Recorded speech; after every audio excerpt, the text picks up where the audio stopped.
folks, Christy from Shark Pixel here, and for this video I want to just touch briefly on the actual practical steps that you will have to take in order to start playing around and exploring the possibilities of dodge and burn. So thank you very much to Michael Corsentino for supplying us with such a stunning and beautiful image and beautiful model to work with. He did this shoot down in the Orlando area, and he's a wonderful photographer down there and also a contributor. Hopefully you guys read his previous article about taking this shot. But right now I want to just show you the steps that you would take. So here I've put all of the retouching that I've done into a folder called retouching. Let me zoom out just for a minute and you can see the before and the after. It's always lovely to work with a team that just knows exactly what they're doing and is very, very professional. So for this example, you can see my dodge and burn folder right here. I've got two different layers inside this folder that have done the dodge and burn. And if I come here and I just click on and off this folder, you can see all of the differences that dodge and burn has been able to do. With no liquefy, nothing like that, all I'm doing is dodging and burning different areas of the photograph. So that's what I'm going to teach you how to do now. I'll go ahead and I'll close this layer group, and then I'm going to turn off the dodge and burn, and I'm going to turn off the other retouching. That's just little bits here and there. Now what I'm going to do is create a new layer, and I'm going to call this dodge and burn. Now I'm going to fill that layer with a color, and I'm going to choose from the contents menu 50% gray. Now I'll press OK, and then I'll change the blend mode of this layer from normal to soft light. Now, the most important part about dodging and burning is your sample colors. You're going to need a color to increase exposure, and you're going to need a color to decrease exposure. And I don't like painting with black and white because I don't necessarily think that they stick in with the color range of the person's skin. So what I'm going to do is zoom in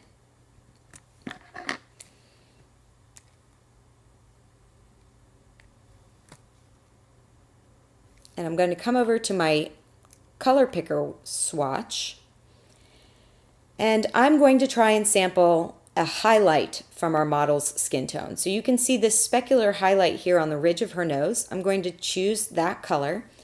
And then what I'm going to do is drag it up because I want it to be a little bit of a brighter variation of that color. And I also want to add just the slightest bit of saturation. So I'm going to drag it up and to the right just a bit. All right. Now I'll press OK. And you're going to do the opposite for this tone here on the bottom. What I want to do is sample an area in a shadow on her face. So right under here on her nose looks like probably one of the darkest areas. So what I'll do is sample this color right in here. Now you can see there's definitely a red undertone to the shadow areas in her skin. And I really don't like that, because if you have ever dodged or burned using this method before, you know that if you burn a certain area a little bit too much, you'll start to see color contamination. You'll start to see it go red and create a really unflattering tone to the skin. So what I'm going to do is unsaturate by dragging to the left, and that looks quite good. And now what I'm going to do is just take my hue slider here and just bump it a little bit away from the red tone so that I get a more olive tone in my swatch here. And that's going to combat so that it won't necessarily, if you burn an area a lot, it won't necessarily add that red hue into the skin. All right, we're almost ready to go. A last step, I want to be painting with 10% opacity and 10% flow. And let's see what we do now. I'm going to just come in under this eye and see if I can lighten up that shadow just a bit. I don't want to get rid of the crease underneath her eye because I think it's important to keep it and make it look natural, but I do just want to soften the shadow.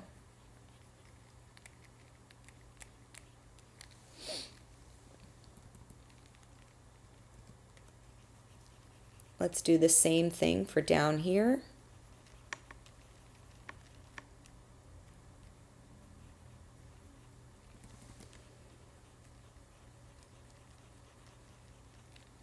And even though you can't see my brush strokes, that is a good thing because I don't want you to be able to see where I'm painting. It's kind of like those magic eye things that we used to look at as kids. You know, you almost have to look through the image or look at it with your peripheral vision to see the stuff happening. It's quite cool. All right, let's see what kind of stuff we've been able to do. So very quickly we were able to really diminish that shadow area underneath her eye. And if I come and zoom in quickly, you can see that you still have all of the detail here. And I have yet to clean up some of these specks. So that's definitely something I would do before turning the image over to a client. So as you can see, you've gotten rid of that shadow, but you've kept all of the detail in that area. Now you can see there's a little bit of a highlight right here, right by her brow, and then again right here. So I'm going to even that out. I'll use the X key to switch my foreground and background color. And then I'll come in here and I'm just going to paint the darker color in this area.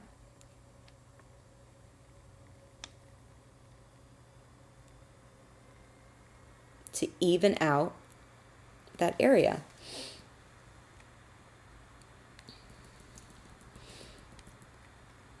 I did a lot of contouring on her nose in the actual image, and I'll show you that in just a minute.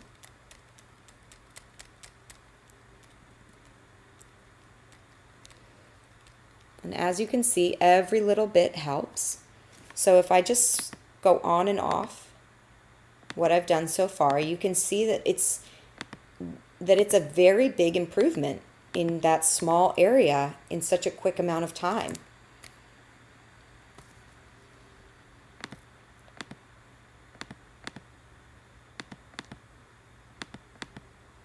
All right, guys, that was just an example.